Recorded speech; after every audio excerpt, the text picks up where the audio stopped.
Les séries, c'est comme le cinéma. Il y a les œuvres avec le petit truc en plus, celles qui ont créé une rupture et qui ont marqué l'histoire. C'est ce qu'on va voir tout de suite. Winter is coming. Mais dis-moi pas que c'est pas vrai! It's gonna be legend. Wait for it. Punaise! Harry. Goddamn right. Salut les sérivores et bienvenue, c'est Marty, je suis très heureux de vous retrouver pour cette nouvelle vidéo. Pour mieux apprécier ce que nous regardons aujourd'hui, je pense qu'il faut connaître et comprendre ce qui s'est fait par le passé. Il existe des séries qui ont créé une rupture, qui ont marqué l'histoire de la télévision, que ce soit par leur concept, par leur réalisation, par leur thématique et qui ont ouvert la voie à énormément d'autres séries que nous connaissons aujourd'hui. Je veux insister sur le fait qu'on va dissocier qualité et popularité d'une série, mais on va s'intéresser spécifiquement en quoi les séries dont on va parler aujourd'hui sont ce que j'appelle des game changers. Des séries dont on peut dire qu'il y a un avant et un après. On va s'intéresser à quel était le contexte de la télévision quand ces séries sont sorties, quelles innovations elles ont apportées et quel héritage elles ont laissé. Alors l'idée c'est pas de remonter trop longtemps dans le temps non plus, rassurez-vous, les 35-40 dernières années sont déjà suffisamment bien fournies comme ça, ne vous en faites pas. Et sans plus attendre, on part en 1989 avec une série qu'on a tous vue au moins une fois le samedi soir sur W9, direction Springfield, et on va parler des Simpsons. Avant 1989, l'animation télévisée était un genre très limité. Avant les Simpsons, les séries animées étaient majoritairement destinées aux enfants et suivaient des formats très stricts. Les dessins animés du samedi matin, comme Scooby-Doo ou Les Pierres à Feu, sont très divertissants, sont familiaux, mais restent quand même très édulcorés. L'humour y est présent, mais reste gentil et jamais subversif pour respecter les codes des grandes chaînes. Donc en 1989, une série animée satirique pour les adultes était une véritable prise de risque. Mais dans les années 80, la télévision commence à changer et devient de plus en plus audacieuse, avec des sitcoms comme Mariés deux enfants qui osent un ton beaucoup plus trash. La Fox, qui est à l'époque une jeune chaîne câblée, cherche à surfer sur cette vague et à se différencier des géants tels que ABC, NBC ou CBS en proposant des programmes novateurs et surtout provocateurs. Les Simpsons sont d'abord présentés sous forme de série de courts sketchs dans The Tracy Ullman Show avant de devenir une série à part entière. On va passer maintenant aux innovations majeures des Simpsons. Alors avant les Simpsons, les séries familiales suivent à peu près toujours le même schéma. Un père de famille, travailleur et aimant souvent présenté comme modèle moral, une mère bienveillante qui assure l'harmonie du foyer, et des enfants sages et bien élevés qui, malgré quelques écarts, restent toujours bien encadrés. Et c'est là où les Simpsons vont complètement renverser ces clichés. Homer Simpson est un père idiot, paresseux, égoïste et alcoolique, loin des schémas traditionnels. Marge est plus posée et plus rationnelle, mais complètement dépassée par sa famille et par la charge mentale. Bart est un garnement complètement incontrôlable et symbole de l'anticonformisme. Et enfin, Lisa est l'intellectuelle complètement incomprise et qui vient ajouter une touche critique à la famille et à la série. Donc avec ce postulat de départ, les Simpsons osent avec un humour noir et subversif s'attaquer à des thématiques très adultes et très sérieuses du rêve américain. Donc on a affaire à une critique globale de la société américaine, que ce soit politique, économique, religieux. Les tabous familiaux sont abordés, que ce soit la pauvreté dans les ménages, le divorce ou l'alcoolisme. Donc encore une fois, il faut vraiment voir la série Les Simpsons comme un miroir de l'Amérique. Voir ça comme un verso de carte postale du rêve américain où on voit que, par exemple, Homer enchaîner les échecs professionnels, les dérives du capitalisme représentées par Montgomery Burns, caricature du patron avide, la corruption et les incompétences des institutions telles que la police ou les politiques. Donc cette satire constante en fait une œuvre bien plus complexe et bien plus profonde qu'une simple comédie animée, ce qui était vraiment novateur à l'époque. Donc comme qualité évidente de la série, on peut évidemment parler de l'écriture intelligente, que ce soit des dialogues ou des gags visuels qui font toujours très mouche et qui sont très percutants, des comédiens de doublage absolument exceptionnels et devenus iconiques, que ce soit chez nous en France avec la VF ou là-bas aux États-Unis, et la force de son humour universel qui alterne entre gags absurdes et burlesques et satire beaucoup plus subtile. On va maintenant s'intéresser à l'héritage des Simpsons. Donc on est tous d'accord pour dire que les Simpsons ont démocratisé les séries animées pour adultes. Ils ont prouvé qu'une série animée pouvait être aussi pertinente et intelligente qu'une série live action. Enfin, grâce aux Simpsons, les chaînes de télé se sont aperçues qu'elles pouvaient produire des séries animées de qualité et audacieuses. Sans les Simpsons, peut-être qu'on n'aurait jamais connu South Park, on n'aurait jamais connu Family Guy, Rick et Morty, American Dad. La série va influencer aussi des talk-shows et des émissions humoristiques américaines qui vont se servir de leur ton satirique. Elle va aussi inspirer des séries en live-action qui vont oser la satire sociale comme évidemment Malcolm ou Arrested Development. Un autre élément dont on n'a pas parlé, c'est la longévité de cette série qui, après plus de 35 saisons, continue d'inspirer les auteurs et s'inspirer de la culture et de l'actualité américaine. Ils sont traduits dans plus de 20 langues et diffusés dans plus de 100 pays à travers le monde. Les dialogues sont devenus cultes à travers les années et sont même rentrés dans le langage courant. Sans parler des nombreuses stars qui à travers les années sont venues prêter leur voix à la série. Donc pour toutes ces raisons, évidemment que les Simpsons sont un tournant dans l'histoire des séries animées et dans l'histoire des séries américaines, dans l'histoire de la télé. Bien plus qu'une simple série comique, cette série c'est vraiment devenu un pilier de la télévision et un pilier de la pop culture mondiale. Pour cette deuxième série, on va parler d'une série dont on a déjà parlé dans le premier épisode de la chaîne, une série qui a considérablement chamboulé les codes de la télévision et profondément marqué l'univers des séries. Je veux bien sûr parler de Twin Peaks. À la fin des années 80, la télé est encore perçue comme un média mineur, surtout comparé au cinéma. un média limité par des contraintes de temps, de production et de censure. À cette époque-là, la télévision américaine est encore dominée par des formats très codifiés. On avait les séries policières appelées procedurals, résolues en un seul épisode comme Columbo par exemple. On avait les soaps comme Dallas ou Dynasty qui misaient sur des conflits familiaux et des cliffhangers parfois exagérés, ou les comédies légères et accessibles comme The Cosby Show. Les séries les plus populaires de l'époque offrent peu de profondeur psychologique et évitaient surtout des narrations trop complexes par peur de perdre le spectateur. Et c'est à ce moment-là que David Lynch rentre en scène.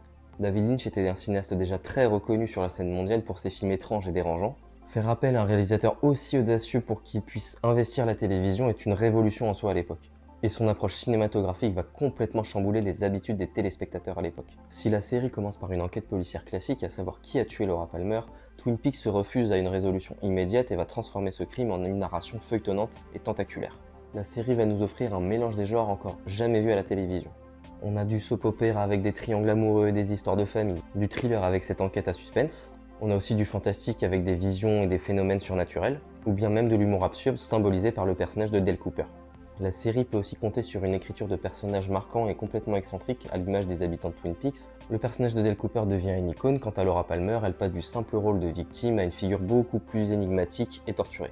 Mais surtout, Twin Peaks apporte une esthétique cinématographique et un ton unique en son genre. Un montage lent et contemplatif loin des rythmes effrénés des séries classiques, ou des scènes complètement surréalistes, notamment celle de la Loge Noire. Très vite, le mystère Twin Peaks devient une obsession pour le téléspectateur et commence à théoriser sur l'identité du tueur de Laura Palmer.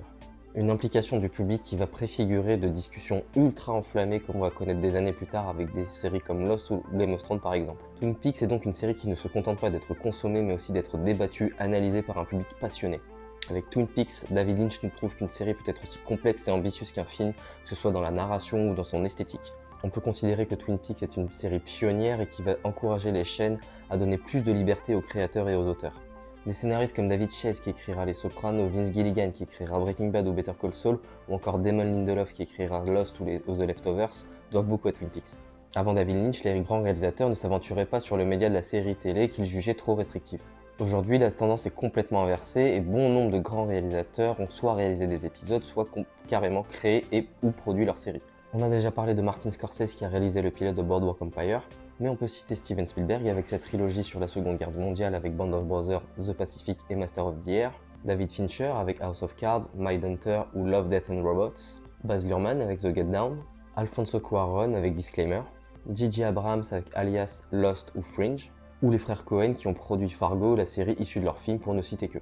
En résumé, Twin Peaks va complètement chambouler le téléspectateur et sa perception télévisuelle et va influencer la narration à la télé. Des séries comme X-Files, Lost, True Detective, Stranger Things ou Dark viennent puiser directement leurs références et leurs influences dans Twin Peaks. En résumé, avant Twin Peaks, la télévision était vue comme un divertissement. Après Twin Peaks, les séries télé peuvent être considérées comme des œuvres d'art complexes et cinématographiques. Pour cette troisième série, nous allons parler d'une série qui, quand elle est sortie, ne ressemblait à aucune autre. Je vous parle de X-Files.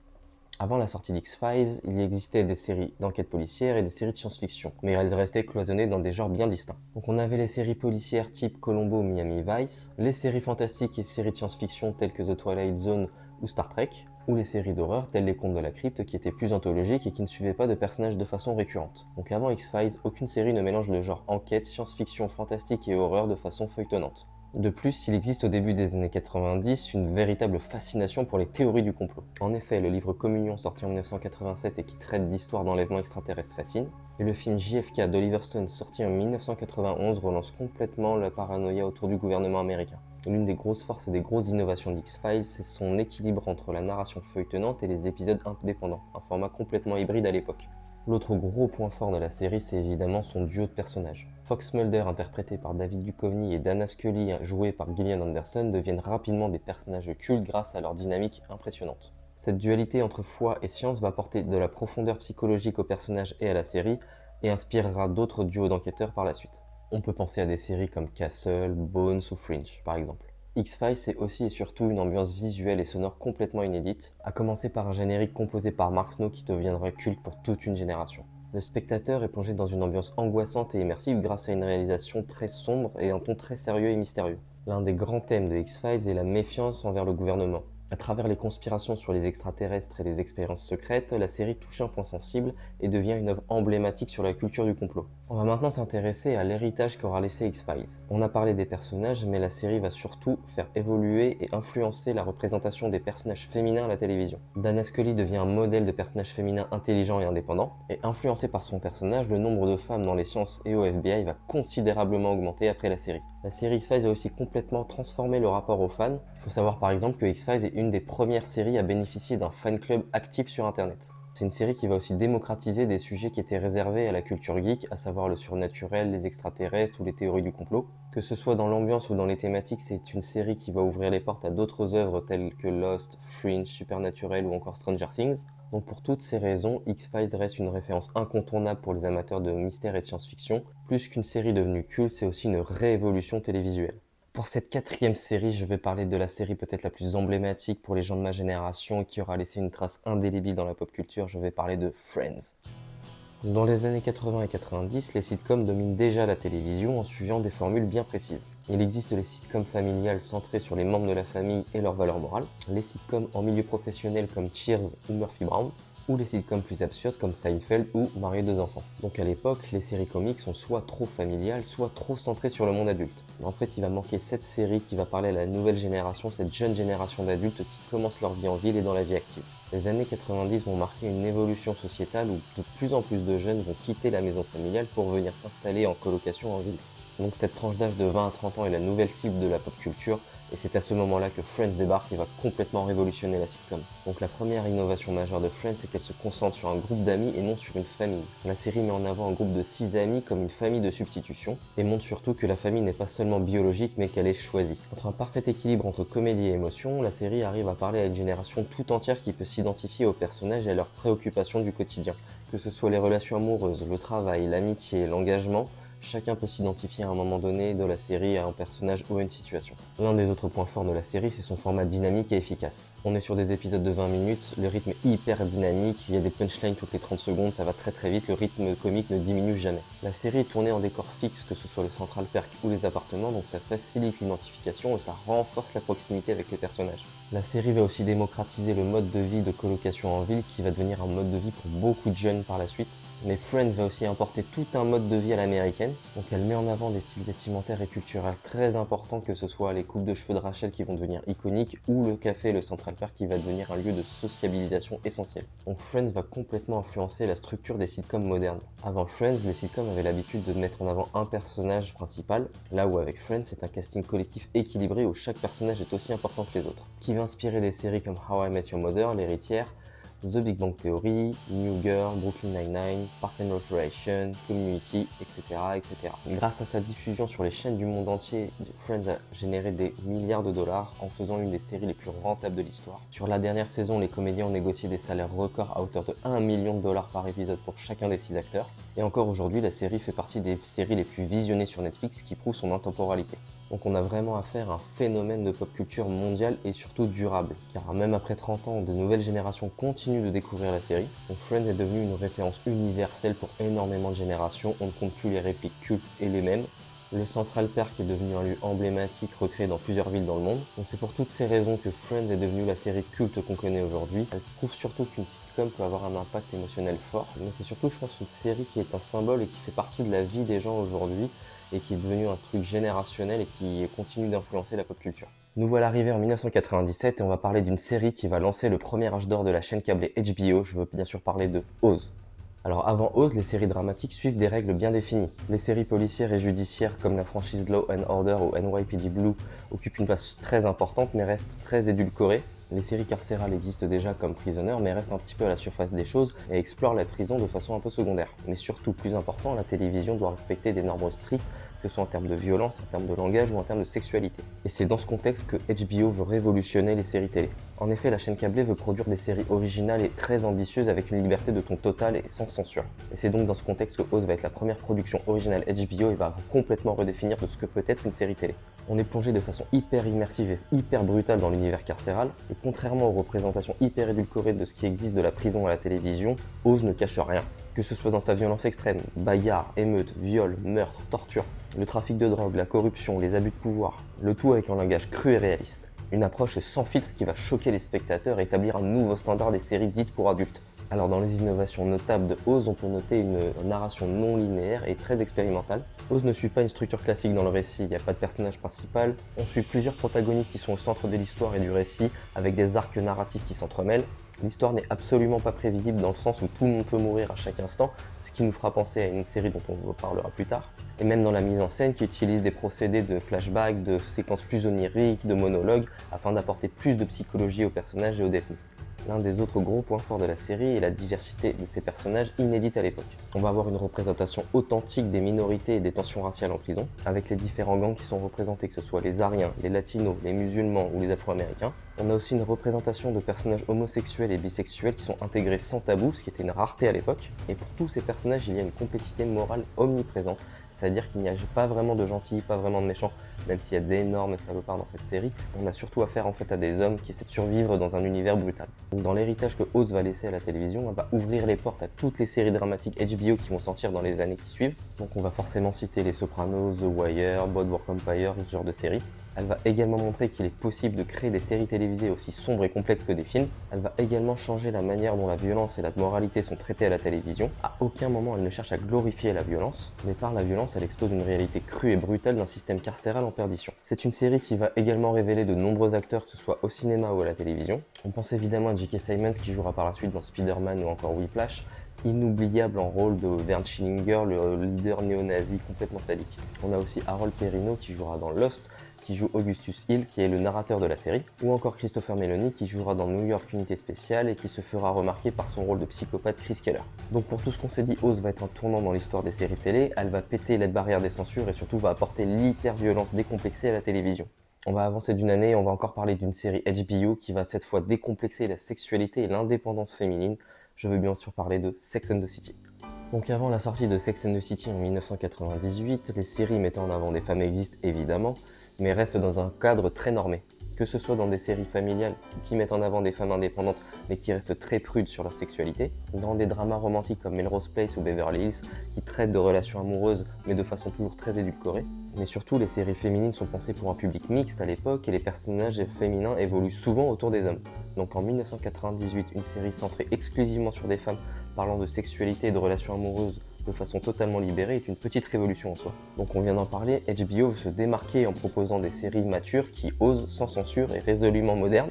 Et la série est une adaptation du livre du même nom, Sex and the City, de Candace Bushnell, qui était chroniqueuse au New York Observer et qui offrait un regard authentique sur la vie des femmes urbaines et principalement à New York. Donc dans ce contexte, Sex and the City va être un petit vent de fraîcheur dans le paysage télévisuel américain. Donc l'innovation majeure de Sex and the City se résume à peu près dans le titre, une série entièrement centrée sur la sexualité et sur les désirs féminins, avec un ton qui va dépouiller la sexualité et le désir de toute honte, de tout jugement. La série va évoquer des thèmes quasiment jamais abordés à la télévision, comme l'orgasme féminin, l'utilisation de sextoys, la masturbation, les relations non conventionnelles, etc. Elle va porter un regard neuf aussi sur les femmes célibataires et indépendantes. Elle va proposer différentes versions de l'amour, de l'engagement, du célibat et de l'indépendance à travers ses héroïnes. Donc on a Carrie, la romantique indépendante. Samantha m'a préféré la femme libérée et assumée qui refuse toute attache. Miranda, la féministe pragmatique et carriériste. Et Charlotte, idéaliste et plus traditionnelle dans sa vision du couple. Mais au-delà des thématiques de ces personnages, la série va aussi avoir un énorme impact sur la pop culture. Elle va grandement populariser la haute couture et influencer la mode des années 2000. Jimmy Choo, Dior, etc.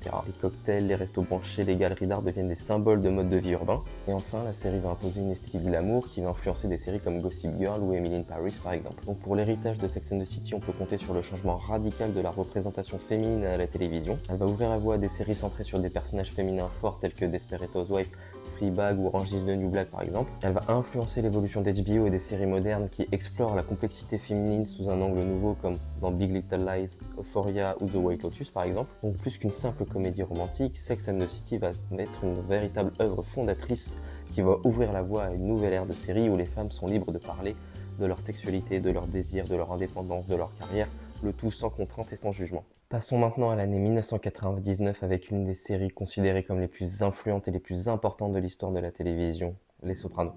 À la fin des années 90, la télévision est dominée par les grandes chaînes généralistes. Ces chaînes privilégient souvent des séries policières, des personnages principaux positifs, stables et moralement acceptables, et surtout un ton grand public qui est très peu subversif. Et d'un autre côté, on a HBO qui veut se différencier en misant plus sur la qualité que sur la quantité, et qui vient de sortir Sex and the City et Oz. De plus, les spectateurs sont de plus en plus demandeurs de récits plus complexes, réalistes et matures. Et dans les années 90, la mafia fascine toujours autant avec des succès des films comme Les Affranchis, Casino ou encore Donnie Brasco. Et c'est dans ce contexte que Les Sopranos va débarquer à la télévision avec une audace sans précédent puisqu'elle va tout simplement faire de son héros principal un criminel violent qui va chez le psy. La plus grande force et la plus grande innovation des Sopranos est le fait d'avoir placé un anti-héros au centre de son histoire. En effet, Tony Soprano est un parrain de la mafia brutal, manipulateur, infidèle mais aussi anxieux, drôle et vulnérable. J'insiste vraiment sur le fait que HBO et Les Sopranos ont vraiment lancé la mode de l'anti-héros à la télévision américaine en plaçant quand même un mafieux à la tête de son histoire comme protagoniste, ce qui était inédit à l'époque. Une autre innovation à l'époque, c'est la qualité de son écriture et son récit très introspectif, lent et non linéaire. On a un vrai mélange des genres, que ce soit la vie de famille banale de Tony Soprano à la maison, les devoirs des enfants, les disputes avec sa femme, les affaires criminelles violentes et les règlements de compte, ou encore les séances de psy avec les rêves, les symboles psychanalytiques, etc. qui rapportent énormément de psychologie qui était complètement inédite à l'époque. Mais Les Sopranos, ce n'est pas qu'une série sur la mafia, c'est aussi une vive critique de la société américaine à l'approche du XXIe siècle. Ça traite du désenchantement du rêve américain, de la masculinité en crise où on suit un homme qui ne comprend plus l'époque dans laquelle il vit, de l'hypocrisie morale que ce soit chez les criminels mais aussi chez les citoyens dits normaux, mais aussi de la banalisation de la violence et de la société de consommation. Ce que je trouve super intéressant dans l'écriture aussi, c'est comment la série va embrasser le mythe du gangster pour le déconstruire. Un petit peu comme si le mythe du gangster en fait tirait sa révérence à l'approche du nouveau millénaire. Donc tout au long de la série, on va avoir une liberté narrative, une liberté de ton, une audace en fait que David Chase voulait inculquer à sa série parce qu'il en avait marre en fait de la télé trop formatée. Donc c'est pour ça que la série alterne les temps morts, les digressions, les rêves, les symboliques, etc. jusqu'à un final d'anthologie mais très controversé et très ambigu qui va à l'encontre de l'attente des spectateurs.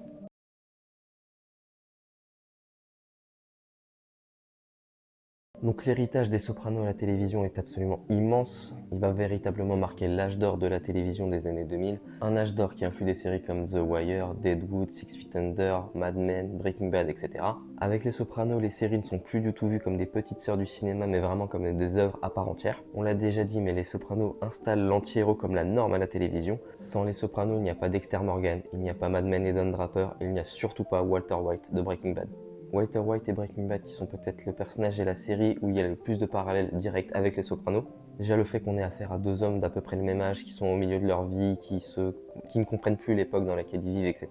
Ce symbole de l'homme américain, cinquantenaire, quarantenaire, post-11 septembre, dépressif, etc. Des personnages moralement ambigus, voire complètement immoraux. Dans les deux cas, les séries poussent à nous interroger sur le bien, sur le mal, sur la responsabilité, sur les choix qui sont faits, etc. et interrogent aussi le spectateur. Aussi, le succès des Sopranos montrera que le public est prêt à suivre des intrigues lentes avec des personnages immoraux et contradictoires. Et grâce à elle, HBO devient un label de qualité qui peut concurrencer n'importe quel network. Avec les Sopranos, la télévision va montrer qu'elle est capable de rivaliser avec le cinéma en termes d'ambition artistique, en termes de qualité d'écriture complexe, en termes de puissance émotionnelle. En conclusion, les Sopranos, c'est la pierre fondatrice de la série moderne telle qu'on la connaît aujourd'hui. La prochaine série dont on va parler a une valeur sentimentale particulière pour moi, car c'est la première série qui m'a complètement rendu accro, et peut-être la raison pour laquelle je vous fais ces vidéos aujourd'hui, je veux parler de 24 heures chrono. Le 11 septembre 2001, les États-Unis sont frappés par les attentats du World Trade Center. L'Amérique est alors traumatisée, en pleine réflexion sur sa sécurité nationale, le terrorisme et les mesures d'exception qui s'imposent. La série arrive donc au bon moment et reflète les nouvelles préoccupations sécuritaires du pays. Dans ce climat plus que tendu, 24 heures chrono va proposer une approche radicalement différente de ce qui se faisait à la télévision en matière d'espionnage ou de lutte antiterroriste. Dans les séries d'espionnage du même genre, type Mission Impossible ou MacGyver, il existe un format épisodique où chaque épisode est une mission indépendante. Dans ce genre de série, on est plutôt sur une structure prévisible où les gentils gagnent à la fin et dans un style plutôt léger sans réel questionnement moral. 24 heures chrono va donc venir casser tous ces codes-là avec une première innovation majeure, sa narration en temps réel qui était inédite à l'époque. Chaque saison se déroule sur une journée de 24 heures et chaque épisode correspond à 1 heure en temps réel. Il n'y a pas d'ellipse ou de raccourci, tout se passe devant les yeux du spectateur et le rythme est dicté par un compte à rebours permanent qui renforce la tension dramatique. Un choix narratif qui est une première à la télévision à l'époque et qui va plonger le spectateur dans une immersion totale. La deuxième innovation, le point fort de la série, c'est son héros torturé et ambigu, Jack Bauer. Au premier abord, Jack Bauer, c'est le nouveau visage héroïque de l'Amérique qui lutte contre le terrorisme après les attentats du 11 septembre. C'est surtout un anti-héros qui est prêt à tout pour sauver son pays et sauver des vies, quitte à violer la loi. Il est constamment confronté à des dilemmes moraux extrêmes, que ce soit sur la torture ou sur le sacrifice humain. Mais derrière son statut héroïque se cache aussi un personnage vulnérable dont les choix ne sont jamais sans conséquence, que ce soit pour lui ou son entourage. Ce Kiefer Sutherland trouvera en Jack Bauer le rôle de sa vie et gagnera plusieurs prix, dont un Golden Globe en 2002 et un Emmy Award en 2006. Une autre innovation majeure pour l'époque, c'est son style visuel dynamique et moderne. 24 heures chrono introduit le split screen ou écran séparé, très en vogue au début des années 2000, qui a pour but de montrer plusieurs actions simultanées. On a une mise en scène qui utilise une caméra hyper nerveuse et hyper immersive, et le montage rapide crée une tension permanente et un suspense constant. Vous ajoutez à ça une multiplication des rebondissements et des fausses pistes, une introduction de plusieurs intrigues parallèles, que ce soit politique, terrorisme, drames familiaux, ou encore la prise de risque de tuer des personnages majeurs, ce qui renforce l'imprévisibilité, et vous obtenez un rendu qui devient rapidement extrêmement addictif. Mais 24 heures chrono est aussi une série qui interroge sur la morale et la politique. Elle pose des questions controversées, que ce soit sur la torture, sur la surveillance, sur l'équilibre entre la sécurité et les libertés individuelles. Elle pointe du doigt les dilemmes des différents gouvernements américains post-11 septembre, notamment sur le Patriot Act, une loi antiterroriste signée par George W. Bush le 26 octobre 2001. La série a été aussi accusée de banaliser les tortures, même si elle pousse aussi à la réflexion sur les méthodes extrêmes. Donc tous ces éléments font que c'est une série qui est vachement ancrée dans son époque et dans le contexte politique américain de ces années-là. Mais maintenant, quel héritage 24 heures chrono a-t-elle laissé ? Après 24 heures chrono, beaucoup de séries adoptent un style narratif beaucoup plus intense, beaucoup plus rapide, fait de cliffhanger. Je pense évidemment à Prison Break, Lost par exemple, pour ne citer qu'elle.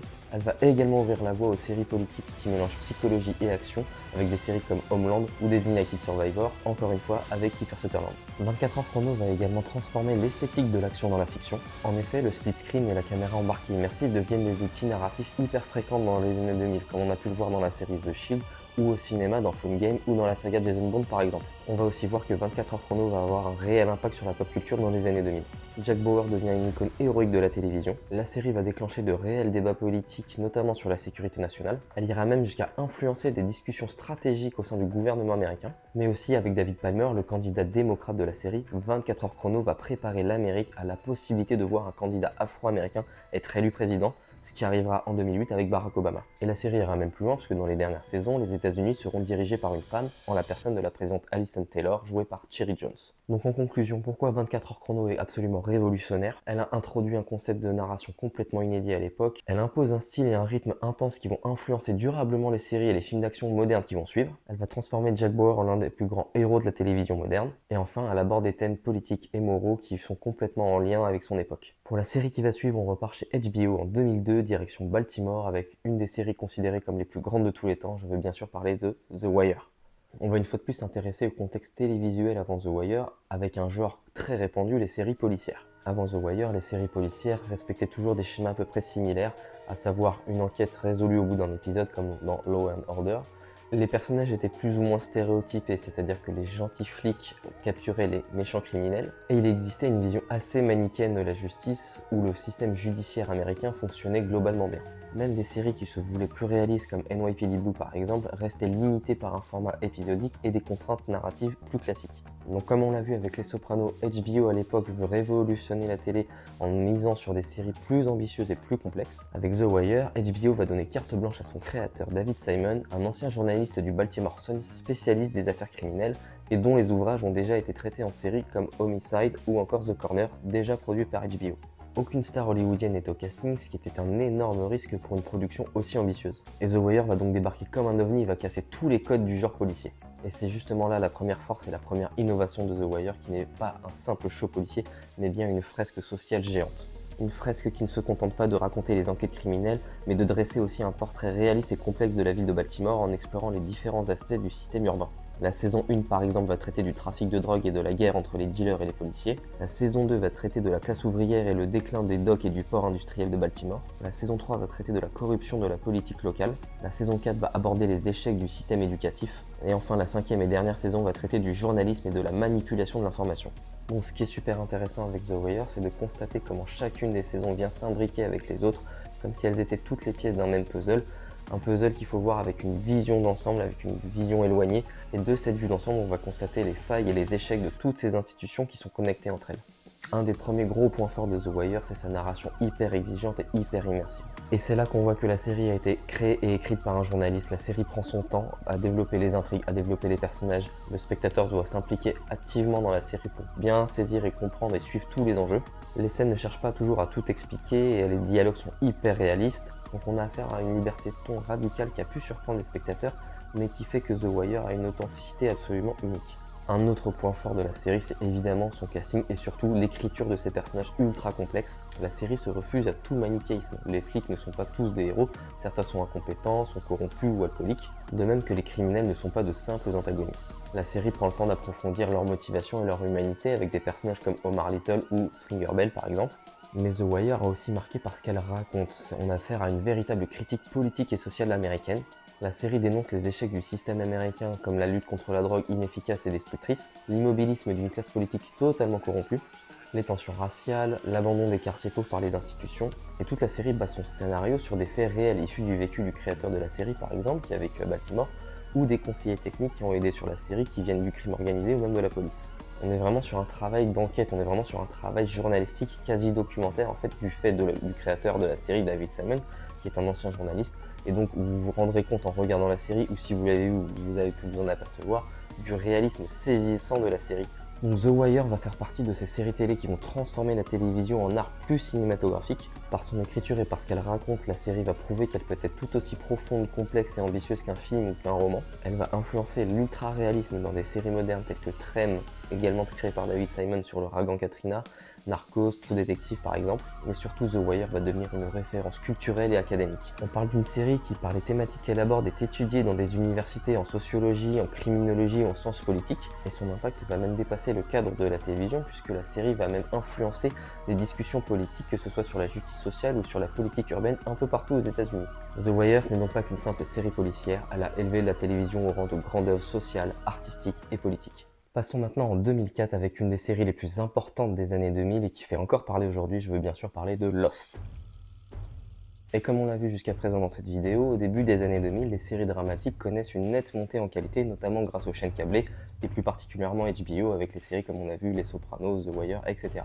Et malgré les exceptions 24 heures chrono sur la Fox ou Alias sur ABC, Alias qui est produite par J.J. Abrams qui sera l'un des 3 créateurs de Lost, les séries des chaînes généralistes restent très enfermées dans un format défini et surtout contraint par la publicité et également par la crainte d'un public qui pourrait manquer des épisodes. D'autant plus qu'en 2004, ABC est en difficulté et va chercher une série super ambitieuse pour rivaliser avec les chaînes câblées. C'est alors que Lost est développé comme une super production télévisée avec un budget exceptionnel de près de 12 millions de dollars rien que pour son pilote, ce qui était un record à l'époque. Donc dans les grandes innovations et dans les éléments qui ont séduit dans Lost, il y a d'abord son concept inédit qui mélange aventure, mystère, drames humains, psychologique, science-fiction, un mélange des genres qui était rare à l'époque pour la télévision grand public. Lost commence comme une série de survie mais se dirige très vite vers un mystère bien plus profond que ça. Le crash de l'avion n'est qu'un point de départ, mais très vite on va se rendre compte que l'île cache des secrets mythologiques, surnaturels, scientifiques. Au fur et à mesure, chaque épisode soulève plus de questions qu'il n'en résout, ce qui incite le téléspectateur à échafauder toutes sortes de théories. Un autre aspect important de Lost est sa narration non linéaire révolutionnaire. Lost introduit un système de flashback pour explorer le passé et la psychologie des personnages. Plus tard, elle invente les flash forward dans la saison 3 et les flash sideways dans la saison 6. Un jeu temporel et narratif qui a poussé le spectateur à reconstituer l'histoire tel un puzzle, ce qui va rendre le tout très addictif. Donc ce type de narration complexe et inédit à l'époque va devenir la norme par la suite dans les grandes séries modernes. Une addiction qui va être accentuée par l'accumulation d'énigmes fascinantes tout au long de la série. Quelle est cette île? Quelle est la signification des chiffres maudits? Qui sont les autres? Etc. Tous ces mystères vont créer une expérience communautaire où les fans vont se réunir pour échanger sur leurs théories et sur leurs analyses. Et en effet, c'est peut-être l'une des plus grosses innovations de Lost qu'il faut retenir, c'est que ça devient une série pionnière à l'ère d'internet et du streaming. La série est la première à être regardée massivement sur internet, via iTunes et les nouvelles technologies, les premiers sites de streaming, etc.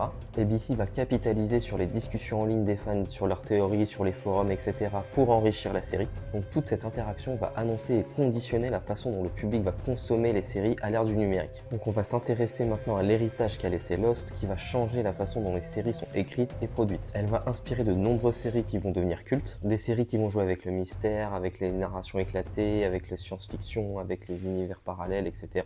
On peut penser à des séries comme Heroes, on peut penser à des séries comme Fringe, créées par J.J. Abrams, on peut penser à des séries comme The Leftovers, créées par Damon Lindelof, co-créateur de Lost, ou à des séries comme Westworld et Dark par exemple. Donc quoi qu'on puisse penser de la série, c'est une série qui évidemment a marqué la culture populaire. Elle reste à ce jour une des séries les plus commentées, les plus théorisées de l'histoire. Son final controversé alimente encore des débats aujourd'hui. Elle a reçu un succès critique et commercial important avec plusieurs Emmy Awards, dont celui de la meilleure série en 2005. Elle a engagé son public quasiment comme aucune autre série ne l'avait fait avant elle. Elle est devenue pionnière à l'âge d'internet et du streaming et elle a défini une nouvelle façon de regarder la télévision avec une consommation interactive des séries. On va avancer dans le temps cette fois et on va arriver en 2011 et on retourne encore une fois chez HBO avec peut-être la série la plus importante des années 2010. Je veux bien sûr parler de Game of Thrones. Donc on l'a vu au fur et à mesure des années, les séries dramatiques ont constamment poussé le niveau à chaque fois avec Les Sopranos, The Wire, Lost, Mad Men ou encore Breaking Bad. Mais du côté de la fantasy, le genre était rarement traité sérieusement à la télévision. Les quelques rares tentatives comme Hercule ou Xena la guerrière restaient très légères et surtout avec un budget très limité. Et au cinéma, une œuvre va changer la donne. La trilogie du Seigneur des Anneaux va prouver que la fantasy pouvait être prise au sérieux et surtout devenir un succès planétaire. Et c'est là tout le défi de HBO, être capable de réaliser une série ultra ambitieuse digne du cinéma. HBO voulait créer une série épique qui était capable de rivaliser avec les plus grandes sagas du grand écran, le tout en créant un univers réaliste, brutal, avec une écriture adulte et une production haut de gamme. L'histoire se concentre d'abord sur les intrigues politiques, les luttes de pouvoir, les manipulations, les trahisons, avant de nous offrir les scènes de dragons, de batailles et de magie que nous connaissons aujourd'hui. Ce mélange entre réalisme et fantasy va changer dont le genre est perçu à la télévision. Autre point fort de la série, c'est son écriture et notamment celle des personnages qui se refusent à tout manichéisme. Dans les séries classiques et plus particulièrement dans le genre fantasy, on a en général le bien et le mal qui s'affrontent, là où Game of Thrones va proposer des personnages nuancés, ambigus et complexes à l'image de Jaime Lannister ou Theon Greyjoy par exemple. Et peut-être la plus grosse claque et le plus gros choc de la série, c'est peut-être HBO qui nous dit « personne n'est à l'abri ». Et en effet, dès la saison 1, Game of Thrones va casser une des règles fondamentales de la télévision, le héros ne survit pas forcément.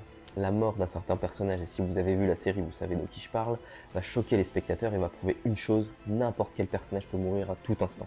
Avec ce postulat de départ, HBO nous tape gentiment sur l'épaule en nous disant « ne t'attache pas trop à ton personnage préféré ». Mais ça va surtout montrer que la série ose briser les attentes des spectateurs, ce qui va créer une tension permanente et rendre le tout très addictif. Autre ambition majeure de la série, c'est sa production cinématographique colossale, inédite pour une série télé. HBO va investir des budgets pharaoniques qui vont monter jusqu'à 15 millions de dollars par épisode dans les dernières saisons, soit 5 fois supérieur à un épisode de Breaking Bad. L'épisode 9 de la saison 6, la bataille des bâtards, a nécessité pas moins de 25 jours de tournage, mobilisant 500 figurants et pas loin de 600 personnes rien que pour l'équipe technique. Autant dire que ce niveau d'ambition, de qualité narrative et visuelle va établir un nouveau standard dans les séries télé. Tout ça va faire que Game of Thrones va devenir un phénomène mondial et une série événement. Elle devient la série la plus piratée de l'histoire et la plus visionnée dans le monde. Chaque épisode devient un événement culturel débattu et analysé sur les réseaux sociaux. Et c'est l'une des premières séries dont l'expérience de visionnage devient collective et mondiale. J'ai des souvenirs en tête de bars qui diffusaient les épisodes avec les réactions des gens sur les noces pourpres par exemple. Donc en quoi Game of Thrones est révolutionnaire pour les séries télé? Elle transforme la fantasy en genre sérieux et adulte pour la télévision. La fantasy devient une catégorie majeure dans les séries à gros budget. Après Game of Thrones, Amazon Prime va lancer les Anneaux de pouvoir. Netflix va miser sur The Witcher et HBO va capitaliser sur Game of Thrones en lançant un spin-off, House of the Dragon. Elle va influencer la structure et la narration des séries modernes avec par exemple le cas où tout le monde peut mourir comme dans The Walking Dead ou The Boys par exemple. Elle va changer les attentes des spectateurs et des producteurs en prouvant qu'une série peut être tout aussi impressionnante et ambitieuse qu'un blockbuster. À partir de là, les plateformes telles que Amazon, Netflix ou Disney+ vont augmenter leur budget pour concurrencer HBO sur ce genre de série. Et même si la dernière saison et son final auront divisé les fans, la trace qu'aura laissé Game of Thrones dans la télévision est indélébile et indéniable. Pour moi, il y a clairement un avant et un après Game of Thrones qui va faire entrer la télévision dans une nouvelle ère, celle où les séries vont rivaliser avec le cinéma en termes d'ambition narrative et visuelle. Enfin voilà, il existe énormément de séries qui ont marqué leur télévision à leur façon. J'aurais pu parler d'Urgence qui a su démocratiser la série du genre médical, The Shield qu'on a déjà abordé dans la vidéo sur les pilotes qui a révolutionné la série policière de façon brutale et sans compromis avec un anti-héros d'un nouveau genre en la personne de Vic Mackey, policier brutal et corrompu. The Office qui malgré le fait qu'elle soit un remake de la série britannique de Ricky Gervais a marqué toute une génération, va porter un ton nouveau avec une réalisation façon mockumentary et est devenue par la suite une usine à mèmes. Breaking Bad évidemment qu'on a rapidement évoqué, qui est personnellement ma série préférée, qui a marqué l'histoire de la télévision pour toutes les qualités qu'on lui connaît, d'écriture, d'acting et de concepts d'anti-héros qui sombrent dans le mal. C'est difficile à croire mais la série a connu un succès relativement tardif qui correspond surtout à son arrivée sur Netflix en 2011 au cours de la saison 4. Et si j'en ai si peu parlé, c'était surtout pour mettre en avant l'influence des Sopranos sur cette série. On peut également penser à American Horror Story qui a su donner un souffle nouveau à la série d'horreur. Comment ne pas penser à Black Mirror qui a remis au goût du jour la série anthologique avec un concept fort et contemporain qui nous pousse à nous interroger sur notre rapport aux technologies. Et même si elle n'est pas encore terminée, j'ai envie de parler de Severance, la série choc d'Apple TV+.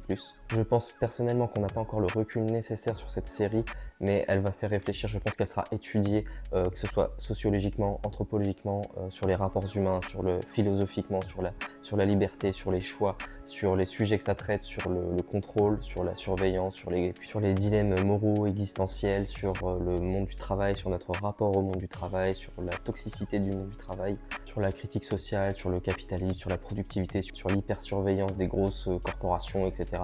Bref, c'est une série qui n'est pas encore terminée, donc j'attends de voir la suite et la fin, mais je pense que c'est une série qui va évidemment marquer l'histoire de la télévision, c'est déjà le cas pour moi. Donc je tenais à la mettre et en parler dans cette vidéo. Et voilà, on arrive à la fin de cette vidéo, j'espère qu'elle vous aura plu. N'hésitez pas à m'écrire en commentaire ce que vous en avez pensé. Si vous êtes d'accord, pas d'accord, si vous avez des questions, ça sera au plaisir d'y répondre et d'échanger. Et n'hésitez pas à me dire quelles sont selon vous les séries les plus importantes de la télévision. N'oubliez pas de liker, de partager, de vous abonner, que ce soit ici ou sur Instagram, d'en parler autour de vous, etc. Ça fera évidemment très plaisir et ça donnera de la force de continuer. C'était Marty pour vous servir. Quant à nous, on se retrouve au prochain épisode. Prenez soin de vous, ciao!